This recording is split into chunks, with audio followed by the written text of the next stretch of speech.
Olá, povo de Deus, sábado 27 de janeiro de 2024, terceira semana do tempo comum. A nossa reflexão de hoje é a partir de segundo livro de Samuel 12, de 1 a 7, a 10 a 17, e Marcos 4, de 35 a 41.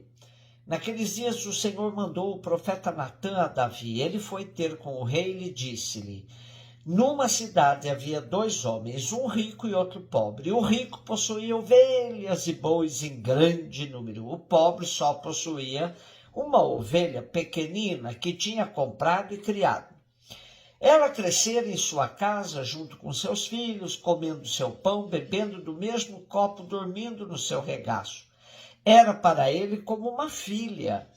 Veio um hóspede à casa do homem rico e este não quis tomar uma de suas ovelhas ou de seus bois para preparar um banquete e dar de comer ao hóspede que chegara. Mas foi, apoderou-se da ovelhinha do pobre e preparou-a para o visitante. Davi ficou indignado contra esse homem e disse a Natã: pela vida do Senhor, o homem que fez isso merece a morte. Pagará 4 vezes o valor da ovelha por ter feito o que fez e não ter tido compaixão.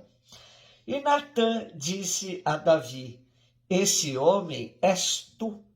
Assim diz o Senhor, o Deus de Israel: por isso a espada jamais se afastará de tua casa, porque me desprezaste e tomaste a mulher do hitita Urias para fazer dela a tua esposa. Assim diz o Senhor: da tua própria casa farei surgir o mal contra ti, e tomarei as tuas mulheres sob teus olhos, e as darei a um outro, e ele se aproximará das tuas mulheres à luz deste sol. Tu fizeste tudo às escondidas, eu, porém, farei o que digo diante de todo Israel e à luz do sol. Davi disse a Natã: pequei contra o Senhor. Natã respondeu-lhe: de sua parte o Senhor perdoou o teu pecado, de modo que não morrerás. Entretanto, por teres ultrajado o Senhor com teu procedimento, o filho que te nasceu morrerá. E Natã voltou para sua casa. O Senhor feriu o filho que a mulher de Urias tinha dado a Davi, e ele adoeceu gravemente. Davi implorou a Deus pelo menino e fez um grande jejum. E voltando para casa, passou a noite deitado no chão. Os anciãos do palácio insistiam com ele para que se levantasse do chão, mas ele não o quis fazer, nem tomar com eles alimento algum. Para uma compreensão melhor do nosso texto de hoje, é bom ler o capítulo 12 na sua íntegra, pois assim vemos que Davi recebe um castigo e uma bênção. Depois que o general Urias foi morto na guerra, vítima das tramas de Davi, este tomou a mulher do general para si. Pensava que suas tramas estavam totalmente controladas, mas Deus envia-lhe o profeta Natã, que irá desmascará-lo e anunciar a desgraça que está por vir. O filho fruto desta relação adúltera irá morrer. Mas o capítulo 12 ainda apresenta que depois do arrependimento de Davi e muita penitência, ele será agraciado por Deus e lhe nascerá o seu filho sucessor, Salomão. Porém, outra consequência do pecado de Davi foi o desencadear de uma luta ferrenha pela sua sucessão.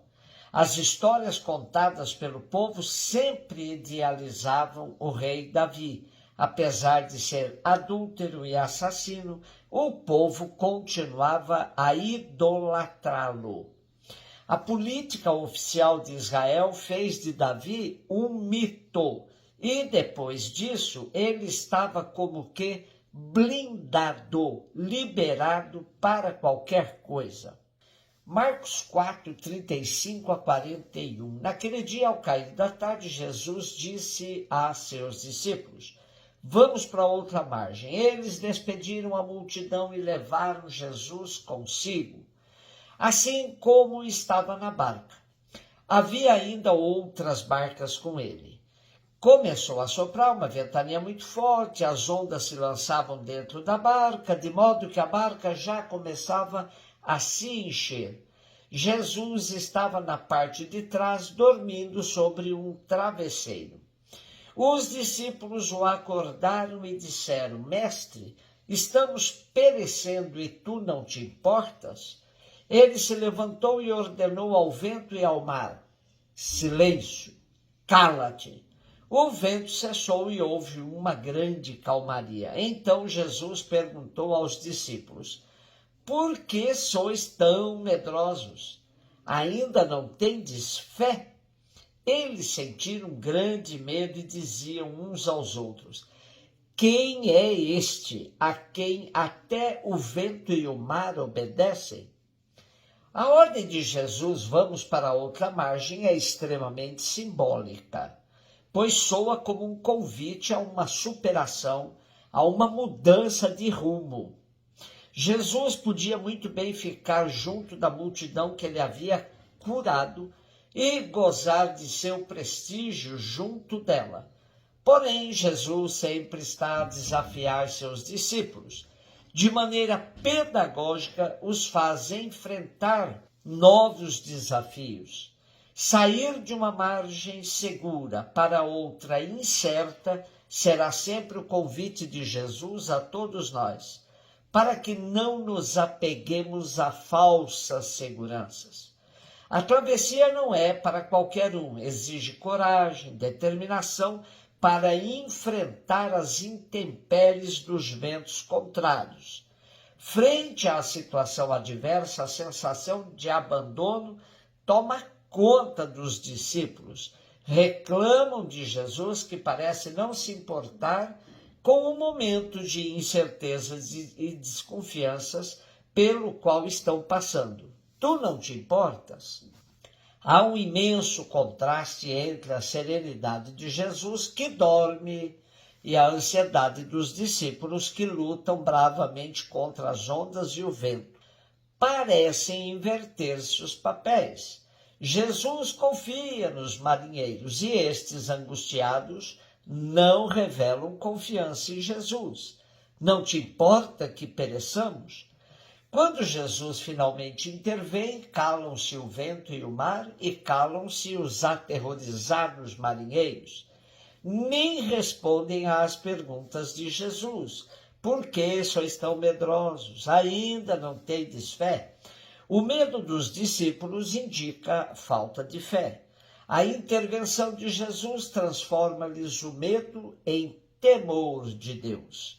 O poder manifestado por Jesus fez-los intuir a presença de Deus junto deles e começam a dar-se conta da verdadeira identidade do seu mestre.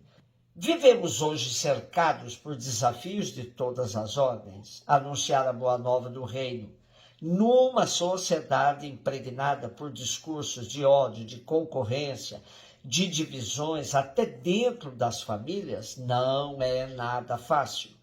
Nossa travessia enfrenta muitos ventos contrários. Também somos desafiados a dar a razão de nossa fé, dar a razão de nossa esperança. Em que verdadeiramente cremos? Onde ancoramos nossos barcos? Talvez mereçamos de Jesus os mesmos questionamentos feitos aos seus discípulos. Por que sois tão medrosos? Ainda não tendes fé? É tempo de ousar e de resistir. Ser cristão autêntico não é missão para os fracos. Um beijo no seu coração.